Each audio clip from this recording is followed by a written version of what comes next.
कहानी की शुरुआत होती है महाराष्ट्र के एक छोटे से गांव चंद्रपुर से, जहां बीते कुछ महीनों से बच्चे रहस्यमयी तरीके से लापता हो रहे थे। गांव के लोग डरे हुए हैं, पुलिस की कोशिशें नाकाम हो चुकी हैं और हर कोई मान बैठा है कि ये किसी अलौकिक शक्ति का काम है। गांव के किनारे एक पुराना और सूखा पेड़ खड़ा है, जिसके बारे में माना जाता है कि दंतेश्वर नाम के एक राक्षसी आत्मा से जुड़ा हुआ है, जो सैकड़ों साल पहले देवी काली द्वारा मारी गई थी।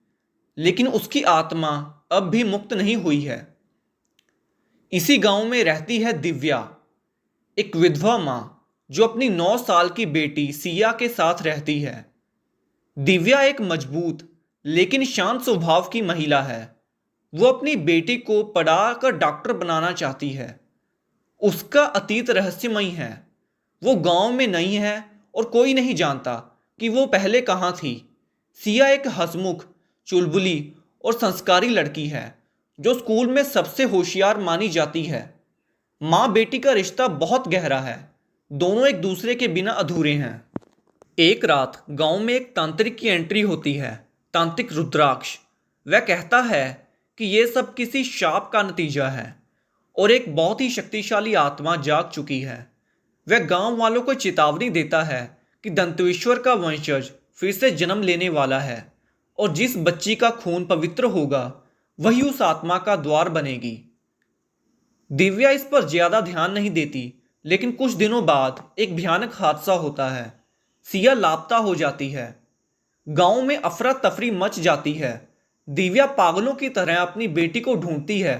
पुलिस मदद नहीं कर पाती, लेकिन एक पुरानी महिला, सरस्वती दादी, दिव्या को बताती है कि उसके जैसी एक और माँ 100 साल पहले आई थी, जिसने देवी काली की शक्ति लेकर गांव को बचाया था।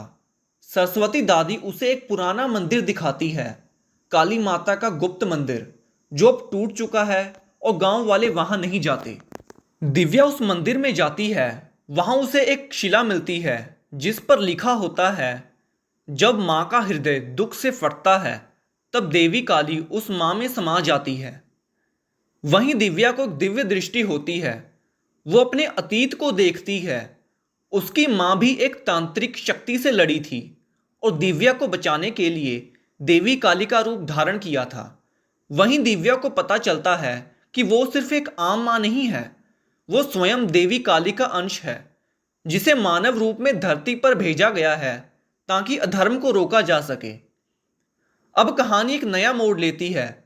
दिव्या अब देवी काली की शक्ति का जागरण करती है। वो पूजा करती है, अपने शरीर पर भस्म लगाती है और हाथों में त्रिशूल उठाकर काली के रूप में निकल पड़ती है, अपनी बेटी को बचाने और राक्षसी आत्मा से लड़ने के लिए।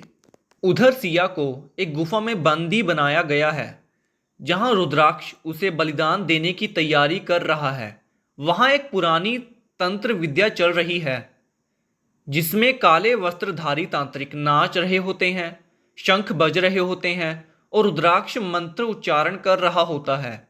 वह कहता है, आज मां की कोख से जन्मी पवित्र कन्या के खून से दंतेश्वर फिर से जागेगा। लेकिन तभी वहां एक आवाज गूंजती है, एक भयंकर आवाज, जय काली मां की। और वहां प्रकट होती है दिव्या, देवी के रूप में। उसकी आंखों में अग्नि निकल रही होती है, बाल बिखरे होते हैं, गले में नरमुंड की माला होती है और हाथों में एक चमकता त्रिशूल होता है। एक जबरदस्त लड़ाई होती है।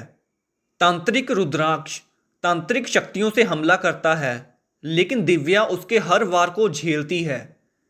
एक सीन में जब सिया की गर्दन पर खंजर रखा होता है, दिव्या हवा में छलांग लगाती है और त्रिशूल सीधा रुद्राक्ष के सीने में घोंप देती है। तभी पेड़ की ओर से आवाज आती है, मैं दंतेश्वर हूं, तुम मुझे नहीं मार सकती। अब वह सूखा पेड़ जीवित हो जाता है। उसकी जड़ें हिलने लगती है, धरती कांपने लगती है और पेड़ से एक काली छाया निकलती है। वो दिव्या पर हमला करती है, लेकिन दिव्या तब पूरी तरह से देवी काली के रूप में बदल जाती है। उसकी आंखें काली, चेहरा काला और पूरे शरीर ऊर्जा से भर जाता है। एक जबरदस्त अंतिम युद्ध होता है हवा में उड़ते हुए आग आग के गोले, मंत्रों की आवाजें और मंदिरों की घंटियां। अंत में दिव्या देवी काली का उच्चारण करती है, हे महाकाली, अधर्म का नाश करो। और उसी क्षण वो अपनी छाती में त्रिशूल घोंपती है। उसकी आत्मा दिव्य रूप में निकलती है और राक्षस छाया को नष्ट कर देती है। गांव में फिर से शांति लौट आती है। सूखा पेड़ जलकर राख हो जाता है, आसमान साफ हो जाता है और सिया बेहोशी से उठती है। दिव्या की देह वहीं गिरी होती है, लेकिन उसके चेहरे पर मुस्कान होती है।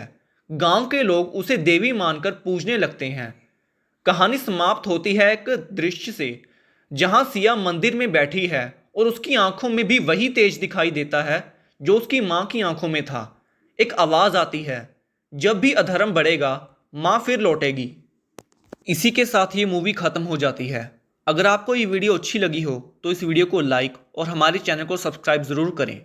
मिलते हैं अगली वीडियो में। धन्यवाद।